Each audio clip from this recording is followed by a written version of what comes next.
Second order homogeneous differential equations with constant coefficients. അപ്പോൾ നമ്മൾ കഴിഞ്ഞ ക്ലാസ്സുകളിൽ ഡിസ്കസ് ചെയ്തത് സെക്കൻഡ് ഓർഡർ ഹോമോജീനിയസ് ഡിഫറൻഷ്യൽ ഇക്വേഷൻസിനെ പറ്റിയായിരുന്നു. അതായത് equations of the form y double dash plus p of x y dash plus q of x y equal to 0. അപ്പോൾ ഇവിടെ പി ഓഫ് എക്സും ക്യൂ ഓഫ് എക്സിനും ആയിരുന്നു നമ്മൾ കോഎഫിഷ്യൻസ് പറഞ്ഞിട്ടുള്ളത്. അപ്പോൾ ഈ ഇക്വേഷൻസിൻ്റെ പല പ്രോപ്പർട്ടീസും നമ്മൾ ഡിസ്കസ് ചെയ്തിരുന്നു. അതായത് super position principle, basis of solutions, reduction of order method, അങ്ങനെ പല പ്രോപ്പർട്ടീസും പല മെത്തേഡ്സും ഒക്കെ നമ്മൾ ഈ ഹോമോജീനിയസ് സെക്കൻഡ് ഓർഡർ ഇക്വേഷൻസിനെ പറ്റി പഠിച്ചു. ഇനി നമ്മൾ ഇതിൻ്റെ ഒരു പർട്ടിക്കുലർ കേസാണ് ഡിസ്കസ് ചെയ്യാൻ പോകുന്നത്. അതായത് നമ്മുടെ കോഎഫിഷ്യൻസ് ആയ പി ഓഫ് എക്സും ക്യൂ ഓഫ് എക്സും ജസ്റ്റ് കോൺസ്റ്റൻസ് ആവുന്ന കേസ്. അപ്പോൾ നമ്മൾ ഡിസ്കസ് ചെയ്യാൻ പോകുന്നത് equations of the form y double dash plus a y dash plus b y equal to 0 where a and b are just constants. So this is the general form of a second order homogeneous differential equation with constant coefficients. അപ്പോൾ നമ്മൾ ഈ സെക്ഷനിൽ discuss ചെയ്യാൻ പോകുന്നത് ഇനി ഈ ഇക്വേഷനെ പറ്റിയാണ്. അപ്പോൾ ആദ്യം നമുക്ക് ഇതിൻ്റെ സൊല്യൂഷൻ കാണണം. How to find a solution. ഈ ഒരു ഇക്വേഷൻ സൊല്യൂഷനാണ് നമ്മൾ കാണേണ്ടത്. അപ്പോൾ നമുക്കറിയാം a solution is a function that satisfies the differential equation. അപ്പോൾ y double dash plus a y dash plus b y equal to 0 satisfy ചെയ്യുന്ന ഒരു y ആയിരിക്കും ഇതിൻ്റെ സൊല്യൂഷൻ. അപ്പോൾ നമ്മൾ ഇതിന് സൊല്യൂഷൻ ആകാൻ സാധ്യതയുള്ള ഫങ്ഷൻസൊക്കെ നോക്കുക. അപ്പോൾ ഏതെങ്കിലും ഒരു ഫംഗ്ഷൻ എടുത്താൽ അത് സൊല്യൂഷൻ ആവില്ല. കാരണം നമ്മളിപ്പോൾ ഒരു ഉദാഹരണത്തിന് y equal to tan x എടുത്തു.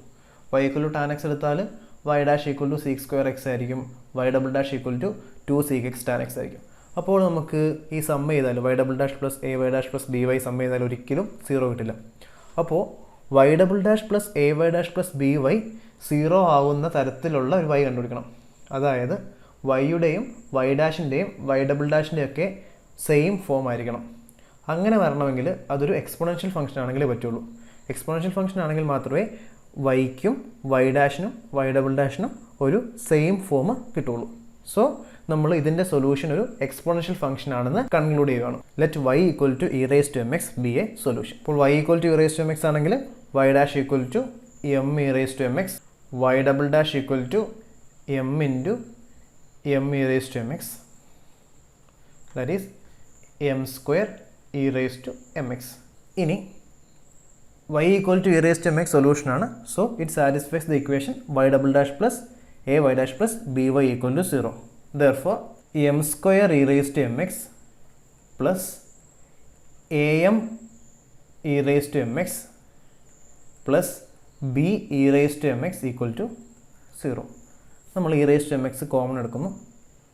e raised to mx into m square plus am plus b equal to 0. അപ്പോൾ നമുക്കറിയാം എക്സ്പോണൻഷ്യൽ ഫംഗ്ഷൻ ഒരിക്കലും 0 ആവില്ല. Therefore e raised to mx not equal to 0. Therefore we have m square plus am plus b equal to 0. This equation is called the auxiliary equation of 1. ഇനി ഇതൊരു quadratic equation ആണ് in M. അപ്പോൾ ഇതിന് രണ്ട് solutions ഉണ്ടോ, say m1 and m2. അപ്പോൾ quadratic equation ആയതുകൊണ്ട് ഇതിൻ്റെ സൊല്യൂഷൻ ഏത് ഫോമിലാണെന്ന് അറിയാൻ നമ്മൾ ആദ്യം ഇതിൻ്റെ ഡിസ്ക്രിമിനൻറ്റ് കൺസിഡർ ചെയ്യണം. അതായത് എ സ്ക്വയർ മൈനസ് 4b എന്ന ഡിസ്ക്രിമിനൻറ്റ് കൺസിഡർ ചെയ്യുന്നു. അപ്പോൾ ഈ ഡിസ്ക്രിമിനൻറ്റ് പോസിറ്റീവോ നെഗറ്റീവോ 0 ആകുന്നതിൻ്റെ അനുസരിച്ച് നമ്മുടെ m1ൻ്റെയും m2ൻ്റെയും നേച്ചർ നമുക്ക് പറയാൻ പറ്റും.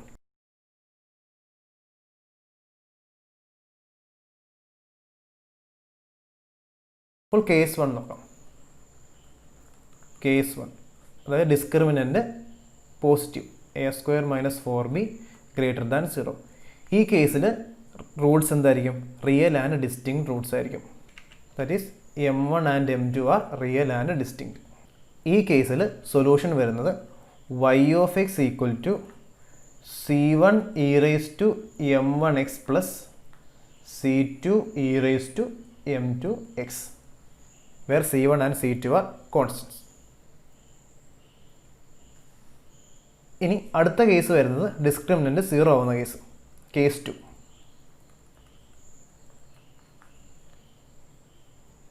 A square minus 4b equal to 0.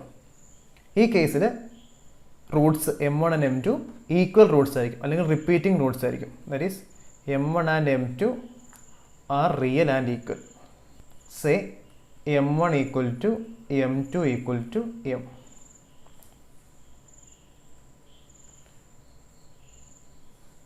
ഈ കേസിൽ സൊല്യൂഷൻ വരുന്നത് y of x equal to c1 plus c2x into e raise to mx, where c1 and c2 are constants. ഇനി ലാസ്റ്റ് കേസ് വരുന്ന ഡിസ്ക്രിമിനൻ്റ് നെഗറ്റീവ് ആവുന്ന case, അതായത് a square minus 4b less than 0. ഇവിടെ roots എന്തായിരിക്കും? Complex conjugates ആയിരിക്കും. Case 3, that is a square minus 4b less than 0. In this case, m1 and m2 are complex conjugates. Alpha plus or minus I beta form. അതായത് m1 equal to alpha plus I beta, m2 equal to alpha minus I beta. ആ ഒരു ഫോമിലായിരിക്കും വരിക discriminant negative ആകുമ്പോൾ. ഈ കേസിൽ solution വരിക y of x equal to e raise to alpha x a cos beta x plus b sine beta x. ഇതാണ് നമ്മുടെ second order homogeneous equation solve ചെയ്യാനുള്ള മെത്തേഡ്. അപ്പോൾ ഈ സൊല്യൂഷൻസ് ഒക്കെ എങ്ങനെയാണ് വന്നതെന്ന് നമുക്ക് പിന്നീട് ഡീറ്റെയിൽ ആയിട്ട് ഡിസ്കസ് ചെയ്യും. അപ്പോൾ ആദ്യം നമ്മൾ സൊല്യൂഷൻസിൻ്റെ ഫോം ഓർത്ത് വെക്കുക. അതായത് ഒരു സെക്കൻഡ് ഓർഡർ ഹോമോജനസ് ഇക്വേഷൻ തന്നാൽ നമുക്ക് അവിടെ നിന്ന് അതിൻ്റെ കറസ്പോണ്ടിങ് ഓക്സിലറി ഇക്വേഷൻ എഴുതാൻ പറ്റും.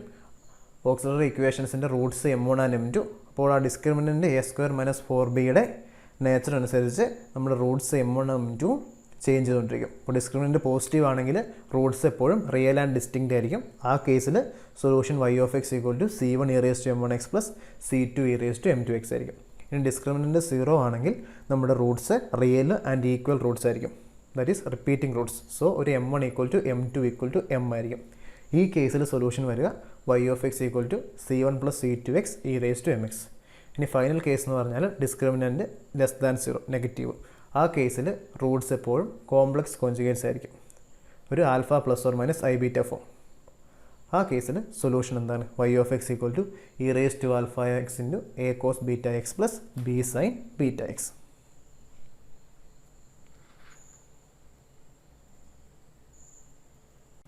അപ്പോൾ ഈ മെത്തേഡ് ഉപയോഗിച്ച് നമുക്ക് കുറച്ച് ഹോമോജനസ് ഇക്വേഷൻസ് സോൾവ് ചെയ്ത് നോക്കാം.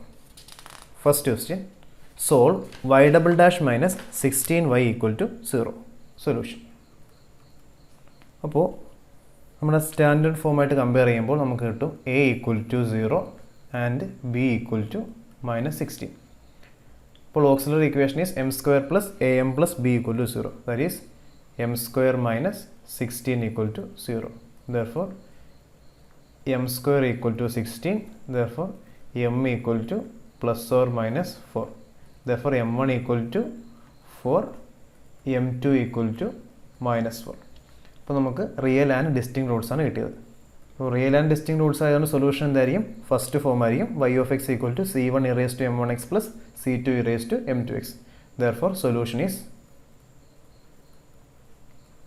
y of x equal to c1 e raised to 4x plus c2 e raised to minus 4x. Second question, solve y double dash plus 8y dash plus 16y equal to 0.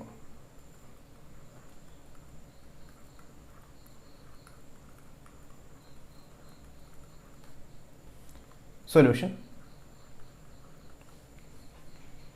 For general format compare ചെയ്യുമ്പോൾ we get a equal to 8 and b equal to 16.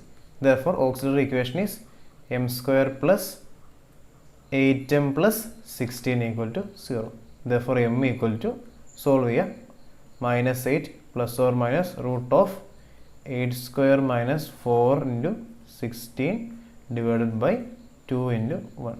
That is minus 8 plus or minus root 0, that is 0 by 2 equal to 4. ഇവിടെ repeating roots ആണ് വരുന്നത്. That is m1 equal to m2 equal to m equal to 4 repeating roots. അതായത് നമ്മുടെ second case. അപ്പോൾ അങ്ങനെയാകുമ്പോൾ solution എന്തായിരിക്കും? y of x equal to c1 plus c2x into e raise to mx. Therefore solution is y of x equal to c1 plus c2x e raise to mx, അതായത് e raise to 4x. അപ്പോൾ ഇത് repeating റൂട്ട്സിൻ്റെ കേസായിരുന്നു. Third question, y double dash plus 25y equal to 0. Solution. General ഫോമായിട്ട് compare ചെയ്യുമ്പോൾ a equal to 0 and b equal to 25. A എന്ന് പറഞ്ഞാൽ Y ഡാഷിൻ്റെ coefficient ആണ്, അത് 0. ബി എന്ന് പറഞ്ഞാൽ വൈയുടെ കോഎഫിഷ്യൻ്റ് ആണ് 25. Therefore auxiliary equation is m square plus 25 equal to 0. Therefore m equal to m square equal to minus 25. Therefore m equal to plus or minus root minus 25, that is plus or minus 5y, that is 0 plus or minus 5y. Therefore alpha equal to 0, beta equal to 5. അപ്പോൾ ഇവിടെ complex റൂട്ടാണ് വരുന്നത്. അപ്പോൾ നമ്മുടെ solution എന്തായിരിക്കും? നമ്മുടെ third form, അതായത് y of x equal to e raised to alpha x a cos beta x plus b sin beta x. Therefore solution is y of x equal to e raised to alpha x, that is e raised to 0x into a cos beta x plus b sin beta x, beta equal to 5.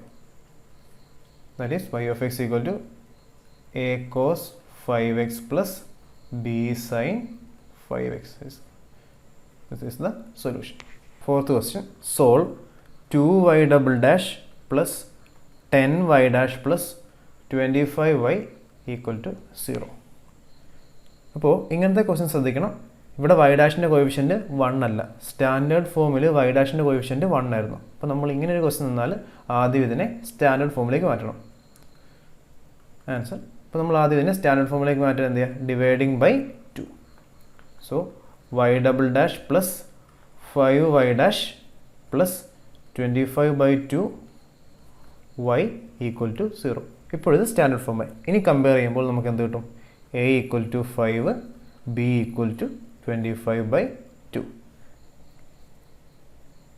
Therefore the auxiliary equation is m square plus 5m plus 25 by 2 equal to 0. ഇതിൻ്റെ Roots കാണും, m1 m2 കാണാൻ വേണ്ടി. അപ്പോൾ root കാണാൻ എന്ത് ചെയ്യുക? m equal to minus b plus or minus root of b square minus 4ac by 2a, ആ form. Minus 5 plus or minus root of 25 minus 4 into 25 by 2 divided by 2 into 1.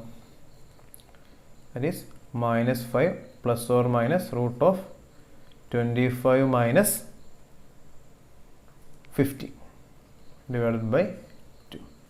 That is minus 5 plus or minus root of minus 25 by 2.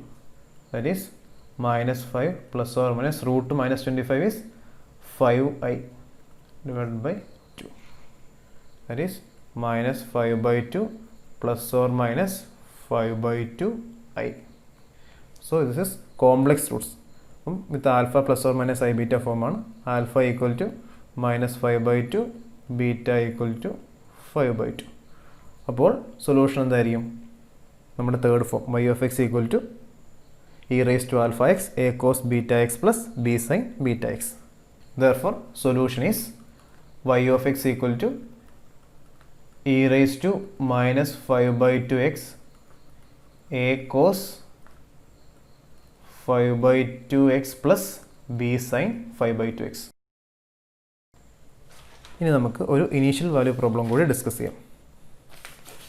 Second order initial value problem. Fifth question, solve the initial value problem y double dash minus 4y dash plus 4y equal to 0 with initial conditions y of 0 equal to 3 and y dash of 0 equal to 1. Point solution. First നമ്മൾ ഈ differential equation solve ചെയ്യണം. അതിന് auxiliary equation എഴുതുക. നമുക്ക് direct ആയിട്ട് എഴുതാൻ പറ്റും. M square minus 4m plus 4 equal to 0. ഇതിൻ്റെ റൂട്ട്സ് കാണണം. ദാറ്റ് ഈസ് ഒരു m minus 2 into m minus 2 equal to 0. Therefore m equal to 2. Repeating roots ആണ്. That is m1 equal to m2 equal to m equal to 2. Repeating roots ആണ് വരിക. Repeating roots ആയതുകൊണ്ട് solution നമ്മുടെ second form ആയിരിക്കും y of x equal to c1 plus c2x e raised to mx. y of x equal to c1 plus c2x e raised to 2x. അപ്പോൾ ഇതാണ് differential equation solution. നമുക്ക് initial value പ്രോബ്ലത്തിൻ്റെ സൊല്യൂഷനാണ് കാണേണ്ടത്. So initial conditions apply ചെയ്യണം. എന്നിട്ട് ഈ C1ഉം C2ഉം അതിൻ്റെ വാല്യൂസ് കണ്ടുപിടിക്കണം. Applying initial conditions. y of 0 equal to 3 implies 3 equal to C1 plus C2 into 0 e raised to 0. Therefore C1 equal to 3. ഇനി സെക്കൻഡ് ഇനീഷ്യൽ കണ്ടീഷൻ എന്തായിരുന്നു? y dash of 0 equal to 1. അപ്പോൾ നമുക്ക് ആദ്യം y dash of x കാണണം. അപ്പോൾ y of x equal to C1 plus C2x e raised to 2x ആയിരുന്നു. So y dash ആണ് എന്ത് ചെയ്യുക? ജസ്റ്റ് പ്രൊഡക്റ്റ് റൂൾ അപ്ലൈ ചെയ്യുക. uv dash equal to u dash v plus uv dash, that is C2 e raised to 2x plus C1 plus C2x e raised to 2x derivative ആയ 2 e raised to 2x. ഇനി initial conditions apply ചെയ്യണം. y dash of 0 equal to 1 implies 1 equal to C2 e raised to 0 plus C1 plus 0 2 e raised to 0 implies 1 equal to C2 plus 2 C1. Therefore 2 C1 plus C2 equal to 1. പക്ഷെ നമുക്ക് C1 equal to 3 ആണെന്ന് അറിയാം. Therefore 6 plus C2 equal to 1. Therefore C2 equal to minus 5. So solution is C1 and C2 apply ചെയ്യുമ്പോൾ y of x equal to 3 minus 5x e raised to 2x. അപ്പോൾ ഇങ്ങനെയാണ് നമ്മൾ initial value problem solve ചെയ്യുന്നത്. Basis of solutions. ഇപ്പോൾ നമ്മളൊരു homogeneous differential equation with constant coefficients consider ചെയ്തു. y double dash plus a y dash plus b y equal to 0. ഇത് solve ചെയ്യാൻ വേണ്ടി നമ്മൾ ആദ്യം ഇതിൻ്റെ ക്യാരക്ടറിസ്റ്റിക് ഇക്വേഷൻ എഴുതി m square plus a m plus b equal to 0. അപ്പോൾ ഇതിൻ്റെ റൂട്ട്സ് ഒരു M1 M2 ആണെങ്കിൽ നമുക്ക് 3 കേസ് അറേസ് ചെയ്യും. ഫസ്റ്റ് കേസ് എന്തായിരുന്നു? M1 and M2 are real and distinct. അപ്പോൾ ഈ കേസിൽ solution y of x equal to C1 e raised to M1x plus C2 e raised to M2x. So ഇവിടുത്തെ basis എന്താണ്? Basis എന്ന് പറഞ്ഞാൽ linear independent solutions ആണ്. ഇവിടുത്തെ basis e raised to M1x and e raised to M2x.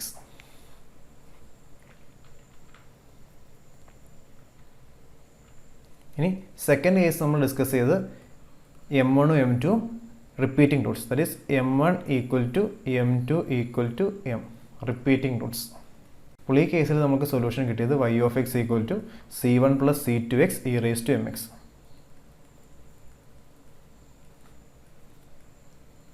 അപ്പോൾ ഈ കേസിലെ basis എന്ന് പറഞ്ഞാൽ e raised to mx and x e raised to mx. ഇനി third condition M1 and M2 are complex conjugates, that is M1 M2 is of the form alpha plus or minus I beta. ഈ കേസിൽ നമ്മൾ solution കണ്ടത് y of x equal to e raised to alpha x a cos beta x plus b sin beta x. അപ്പോൾ ഈ കേസിലെ basis e raised to alpha x cos beta x and e raised to alpha x sin beta x. So first കേസിലെ basis e raised to m1x and e raised to m2x. സെക്കൻഡ് കേസിലെ basis e raised to mx and x e raised to mx. And third കേസിലെ basis e raised to alpha x cos beta x and e raised to alpha x sin beta x. Okay.